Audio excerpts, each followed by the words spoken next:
አይናት ቁጥ ብዬ ነበረ ነይ እንሂድ አለች።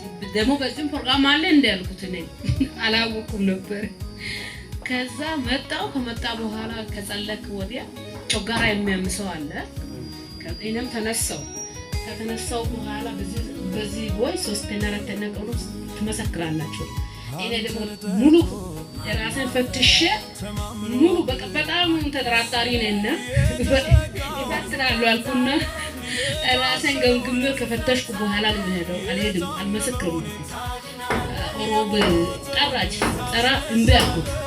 አይስራ አለ አልኩና እምቢ አልኩና ቤት አልኩት። ልጄ ተፈውሰሻል እንደ አው ተፈውሻለሁ፣ ግን አሁንም ቼክአፕ ስለማደርግ ስለምፈልግ አልሄድም አልኩት። ከዛ ዛሬ ደግሞ አሁንም ጠራች። ቆይ ጸልዬ በኋላ ሄዳለሁ አልኩት። እሷ ስራ ይዛለች ሂጂ በላት አልኩት። እሷ ደግሞ እንደዚህ ብላ ጥላ ሄደች።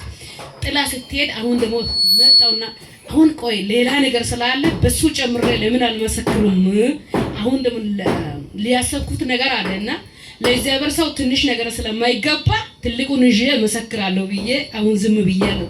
የሱ የጋሼ ንግግሩ ስለሳበ ቆያለሁ ብዬ ነበር፣ አልቻልኩም። ለዛ ነው ተነሳው። እኔ ግን በፍጹም ተፈውሻለሁ።